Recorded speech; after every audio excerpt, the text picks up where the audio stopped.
Buenas tardes, amigos y amigas. Estamos iniciando acá un nuevo Sin Pauta por las pantallas de UCSC Televisión. Y bueno, constantemente nos hemos preguntado cuál es el rol que cumple la juventud en la Iglesia Católica. Es una pregunta que la verdad muy pocas veces la hemos hecho y la verdad necesitamos hacerla. Y por lo mismo que estamos hoy día vamos a conversar con Monseñor Chomalí Garib, con quien tengo el gusto de conversar. Monseñor, ¿cómo está usted? Estoy bien, ¿y tú? Muy bien, muchas gracias. Monseñor, es una cosa que quizás, yo sé que la Iglesia ha intentado acercar a la juventud en este último tiempo y sobre todo usted como Monseñor de Concepción ha intentado acercar a los jóvenes. Usted tiene un rol bastante activo con la juventud. ¿Cuál es su opinión respecto a los jóvenes penquistas? Bueno, lo que pasa con los jóvenes penquistas es un poco lo que pasa con los jóvenes en Chile en general, que hay algunos que tienen familias muy constituidas, muy sólidas, con buenos trabajos, van a buenos colegios, pueden decidir a qué universidad ir. Hay otro grupo que vive con grandes dificultades su juventud por razones económicas y familiares, y hay otro grupo que está mucho más complicado, que son aquellos que no estudian ni trabajan, que en Chile son más o menos 650.000 y en la región son 120.000.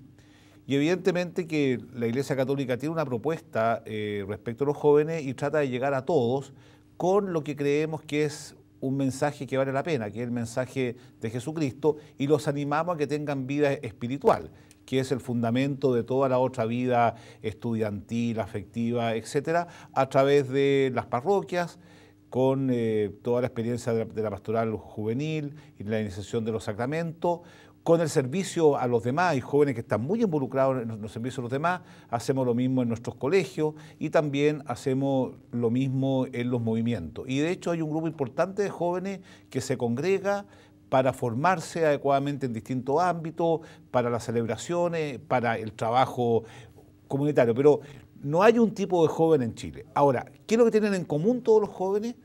Que creo que se sienten un poco desamparados, en el sentido que, por un lado, los jóvenes tienen un gran anhelo de paz, de trabajar por los demás, etcétera, de un país mejor, y sienten que hay una gran carencia de líderes, porque ellos han sido testigos de episodios muy tristes, por ejemplo, en Chile y en el mundo, como es la corrupción.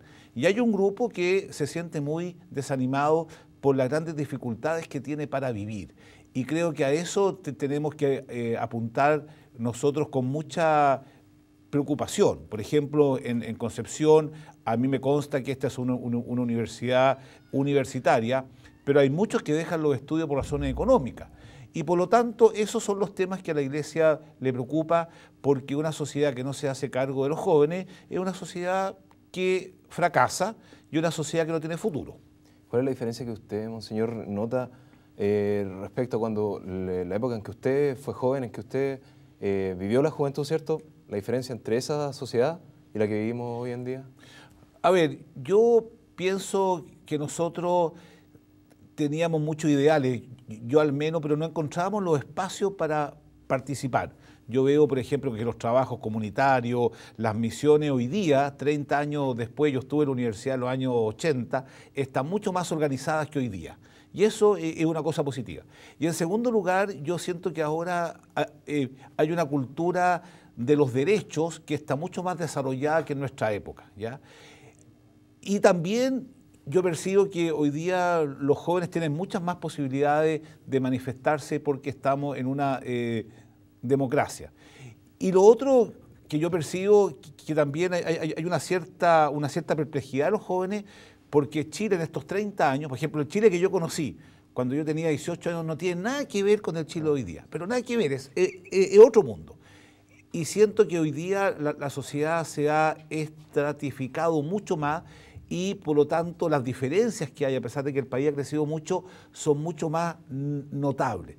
Y en ese sentido hay una cierta perplejidad de los jóvenes que tienen ganas de hacer cosas, pero por otro lado el sistema no siempre le da todas las facilidades. Pero lo que yo trato de hacerles ver, como dice Amado Nervo, que veo al final del camino que yo fui el arquitecto de mi propio destino, y en ese sentido nosotros los animamos a que, a pesar de que están condicionados en su vida, no están determinados y siempre se puede hacer más empezando por uno mismo.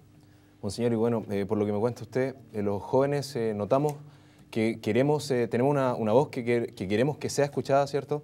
Y por lo mismo la Iglesia da espacios para que esa voz sea escuchada. Me refiero a cuál es la participación que tiene la juventud en la Iglesia, quizás no tanto en el tema de la pastoral o del grupo de coro, sino en roles activos en cuanto a la toma de decisiones que tiene la Iglesia. A ver, bueno, por de pronto la pastoral es un lugar de formación extraordinaria, es decir, yo no la miraría en menos, es un lugar de formación extraordinaria porque es el lugar donde tenemos un encuentro con Cristo, pero además nosotros hemos abierto muchas otras posibilidades, incluso lo hemos hecho con otras instituciones, por ejemplo con la Universidad Católica. Estamos promoviendo un diplomado para generar líderes políticos, un diplomado para generar sindicalistas, tenemos también todo el ámbito de la teología, una formación sistemática, y yo le digo a los jóvenes, de hecho el sábado pasado nos juntamos con 200 jóvenes de toda la zona, les decía, participen activamente en la vida social, inscríbase en los centros de alumnos, aquí puede salir un diputado, puede salir un senador, y evidentemente nuestra formación es que perciban que el servicio, o sea, que la vida es para entregarla, para servirla con sólidos valores morales, espirituales, podemos sacar un grupo importante de líderes.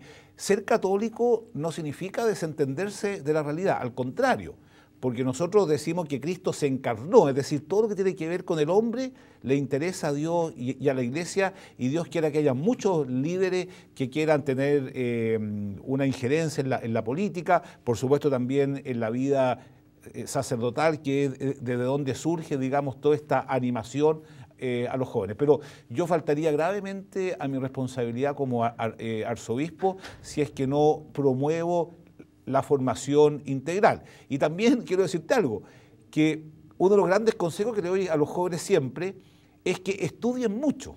O sea, hoy día no se improvisa un líder.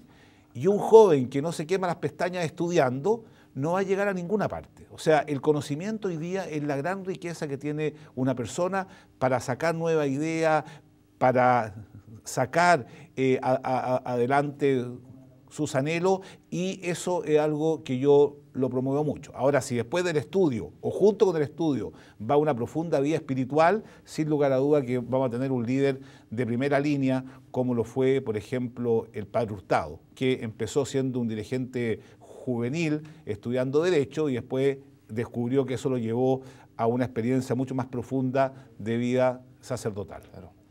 Monseñor, tocó dos temas bastante importantes, que es la falta de líderes que tiene nuestro país y también el tema de la política.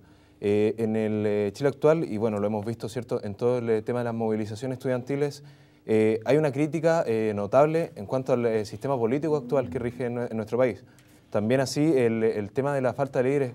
¿Cree usted que quizás los jóvenes estamos más pensando en nosotros, hay más individualismo, y quizás por eso mismo responde a que la falta de participación en cuanto a la Iglesia Católica? A ver, yo creo que son varias cosas. O sea, en primer lugar, se ha enquistado un sistema que yo lo comparo a una pista de carrera, que están todos corriendo y compitiendo. Y evidentemente que ese sistema genera gente muy individualista que piensa en sí mismo, y evidentemente que así no vamos a llegar a ninguna parte, porque van a haber caído y muchos van a lograr las metas de mala forma, como es el caso de la corrupción. Y los jóvenes son muy sensibles a eso. De hecho, los jóvenes le dan mucho más crédito a lo que ven que a lo que oyen. Es decir, un político puede hablar mucho, un sacerdote, un obispo puede hablar mucho, pero si no lo ven que está comprometido, sencillamente no le van a creer. Y lo otro, que la sociedad, digamos, gira en torno al consumo. Y cuando una sociedad gira en torno al consumo, eso entra también en la conciencia colectiva y surge lo que yo llamo el hombre bonsái. El hombre bonsái, el que se conforma con pequeñas cosas porque tiene una raíz muy corta. Se conforma con unas vacaciones, se conforma con cambiar el auto, pero la verdad que el ser humano tiene otro peso específico, tenemos otra dignidad. Y ahí evidentemente que la Iglesia hace un aporte cuando le decimos que somos imagen y semejanza de Dios, que estamos llamados a transformar el mundo, que la vida es para darla, no para pensar en uno mismo, y esa es la gran batalla cultural que tenemos que vivir hoy día. O seguimos como el hombre bonsái que se conforma con poco, o tenemos grandes sueños y nos formamos adecuadamente para llevarlos adelante. Y creo que esa es la gran propuesta que está haciendo la Iglesia, y nosotros a través de la Vicaría Pastoral Juvenil, a través de todos los movimientos, de todas las iniciativas que surgen con los jóvenes, estamos en esa línea, que piensen en grande para que después actúen en grande. Claro, el individualismo es un tema hoy en día en el Chile de hoy, pero también era algo que quizás ya se veía desde hace mucho tiempo atrás, y también en la falta de participación de la juventud. Hay un libro que fue bastante criticado en su momento, que es del padre Alberto Hurtado, que es Chile, un país católico. Fue publicado en 1941, y él ahí ya hacía una crítica a cómo era el sistema católico, la falta de participación de los jóvenes, y también la falta de personas dispuestas a dedicarse al sacerdocio. ¿Qué ha ocurrido en todo este lapso de tiempo hasta el día de hoy? Bueno, la verdad que han ocurrido muchas cosas, pero yo quisiera rescatar algo que ha sido mi propia experiencia y también lo que dicen las encuestas, que en el fondo de los jóvenes hay un gran anhelo de servir a los demás, de un gran anhelo de transformar el mundo, pero no siempre encuentran las instancias para llevarse a cabo eso, los espacios, ¿ya? Y además están muy presionados, porque yo, por ejemplo, comparo, cuando yo tenía 18 años, yo tenía 2 predicadores en mi vida, por así decirlo, que eran mis padres, el sacerdote, algún amigo, los profesores. Hoy día un joven de 18 años tiene miles de predicadores que le ofrecen 1000 cosas, y obviamente el discernimiento tiene que ser más profundo. Ahora, ¿cuál es la crítica al padre Hurtado que yo comparto? Es que siendo católico, reconociendo que hay un Dios todopoderoso y reconociendo que es Padre y que somos todos hermanos, en la práctica no vivimos como hermanos, porque somos tremendamente indiferentes frente al sufrimiento del otro. Realmente es una vergüenza que Chile, un país que ha crecido tanto, todavía haya mucha gente que se conforma o cree que está cumpliendo cuando deja los 2 pesos en el supermercado o en la farmacia para los más necesitados. La sociedad cristiana, la sociedad que está imbuida de un espíritu cristiano, tiene en primer lugar a los pobres como el centro y el eje de todas las políticas públicas, como el centro y el eje de la vida personal. Y yo siento que en ese sentido hay mucha indiferencia. Y desde ese punto de vista el Señor nos recuerda que no seremos juzgados por nuestros títulos, por los grados académicos que tengamos, ni mucho menos, sino que seremos juzgados por el amor. Y yo creo que falta todavía en Chile mucha solidaridad de parte de mucha gente. Y además, yo soy un convencido que si colaboramos para superar la pobreza, vamos a colaborar para construir la justicia. Y la justicia es el nuevo nombre de la paz. Es imposible que tengamos una sociedad pacífica, un barrio pacífico, un país en paz si no trabajamos arduamente por la justicia. Y esa no es una tarea solamente del Estado, sino que es una tarea de cada uno de nosotros. Y por eso que dice Juan Pablo II en su encíclica Laborem Exercens, en su encíclica Sollicitudo Socialis, una cosa muy interesante, dice: la solidaridad no es un sentimiento. La solidaridad es el compromiso firme de ver en el otro aquello que yo quisiera que hicieran conmigo. Es un compromiso firme. Y ese compromiso firme falta. Y por eso que la doctrina social de la Iglesia no es un agregado a la tarea evangelizadora, sino que es parte fundamental de su ser. Entonces, en una sociedad donde se ha enquistado la propiedad como un valor absoluto, yo digo que no. Yo creo en la propiedad privada firmemente, pero sobre ella grava una hipoteca social. Y creo que tenemos que avanzar por esa línea, que es la que nos va a conducir a un país auténticamente próspero como el que todos queremos. Claro, la igualdad, la mayor cantidad de oportunidades son parte de las temáticas que se discuten en la juventud. Es un tema hoy en día, pero ¿qué ocurre, por ejemplo, cuando la Iglesia es criticada de tal manera como, por ejemplo, el caso de Caradima? Fue un caso que afectó enormemente la imagen de la Iglesia. ¿Cómo se puede revertir esa imagen negativa en la juventud para que puedan participar en ella y luchar por estos ideales? A ver, esos casos son absolutamente repudiables desde todo punto de vista, y yo quisiera que nos reconocieran por lo que hacemos, ¿ya? Y evidentemente ese árbol que cae hizo mucho ruido, un ruido estrondoso, digamos, y con justa razón, pero sin embargo yo pediría que también vieran los miles de árboles que crecen y que dan fruto de manera muy anónima. Y a propósito de eso, quisiera decir algo interesante. Yo llevo 2 años en la Arquidiócesis de Concepción, no conozco una capilla, no conozco una parroquia, no conozco un colegio donde no haya una acción social importante al servicio de los demás que jamás van a salir en la prensa. Por ejemplo, hogares de ancianos, comedores. Hay lugares donde se junta un grupo de gente, hace la comida y se la va a dejar a los enfermos que están solos en sus casas. Es decir, hay toda una cultura de solidaridad que está impregnada del amor a Dios, que es tremendamente importante. Y respecto al caso que tú nombras, trabajar arduamente para que nunca más acontezca algo así en Chile por el daño inmenso que le ha hecho a las personas involucradas en primer lugar y en segundo lugar a la sociedad y a toda la Iglesia, porque algo que tenemos que cuidar mucho nosotros es justamente como sacramento de Cristo, que es la Iglesia, es su credibilidad, y evidentemente que esto la pierde, pero confiamos que el Señor no nos va a abandonar y vamos a seguir adelante con optimismo, digamos. Claro. Bueno, y con la llegada ahora del nuevo Santo Padre, el Papa Francisco, Bien, pues. hay un cambio notable de parte de la Iglesia, un primer cura franciscano que llega al papado, que llega No al es franciscano, Vaticano. es jesuita. Jesuita, perdón. Pero se puso Francisco, sí. Pensando en San Francisco así, eso sí. Y bueno, hay un cambio notorio ya en el discurso que él le da, denunciando también quizás ciertas irregularidades que hay en la Iglesia. ¿Cuál es su visión respecto a él? ¿Cree que va a cambiar de ahora en adelante la visión de la comunidad con respecto a la Iglesia Católica?